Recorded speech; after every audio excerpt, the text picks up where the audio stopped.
Olá, meus amigos. Esta semana vamos estudar em O Livro dos Espíritos, Possessos.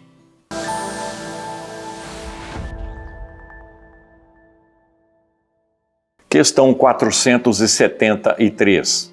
Pode um espírito momentaneamente revestir-se do invólucro de uma pessoa viva, quer dizer, introduzir-se num corpo animado e agir em substituição ao espírito que nele se encontra encarnado? O espírito não entra num corpo como se entra numa casa. Ele vai participar da vida do encarnado segundo as suas qualidades e os seus defeitos. Uma vez reencarnado, o espírito é dono do corpo e nenhum outro poderá tomar-lhe o lugar. Pode influenciá-lo, mas tomar-lhe o lugar não. Questão 474. Se não há possessão propriamente dita, quer dizer, coabitação de dois espíritos no mesmo corpo, a alma pode encontrar-se na dependência de um outro espírito, de maneira a se ver por ele subjugada ou obsedada, a ponto de ser sua vontade de alguma forma paralisada? Sim, e são esses os verdadeiros possessos, dizem os benfeitores espirituais, mas isso nunca acontece sem o consentimento do encarnado, seja pela viciação mental, seja pela viciação biológica. Questão 475. Pode uma pessoa, por si mesma, afastar os maus espíritos e se libertar do seu domínio? Sempre se pode sacudir o jugo, mas é preciso uma vontade firme, dizem os benfeitores espirituais. Questão 476.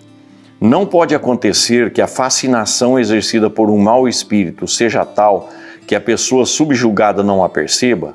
Então, uma terceira pessoa pode fazer cessar a sujeição e, nesse caso, que condição deve ela preencher? Se for um homem de bem, ele poderá ajudar e muito na sua própria libertação. Mas, se não for, ele haverá de sofrer as consequências das suas escolhas, das suas viciações. Uma terceira pessoa pode ser chamada, mas ela também precisa ter ascendência sobre a entidade espiritual, pois que as entidades espirituais só respeitam o bem. Questão 477.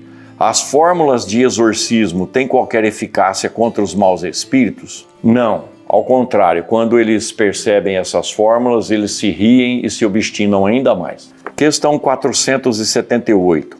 Há pessoas animadas de boas intenções e nem por isso menos obsedadas. Qual o melhor meio de se livrarem dos espíritos obsessores? Cansar-lhes a paciência e não dar nenhuma importância às atitudes deles, até que eles se cansem e o abandonem. Questão 479. A prece é um meio eficaz para curar a obsessão? A prece sempre será um socorro enorme em direção à proteção contra as obsessões. Mas não basta algumas palavras, é preciso sentimento. E Deus, segundo os benfeitores nos explicam nesta questão, prefere aqueles que agem e não aqueles que falam. Questão 480. Que se deve pensar da expulsão do demônio de que se fala no Evangelho? Isso depende da interpretação, dizem os benfeitores espirituais. Se nós chamarmos demônio um espírito mal intencionado, um espírito vingativo, e à medida em que ele é desvinculado da pessoa, nós teremos afastado o demônio. O que significa dizer que demônio tão somente é uma nomenclatura dada a um espírito que perturba, que pratica o mal, que deseja o mal. Pensemos nisso.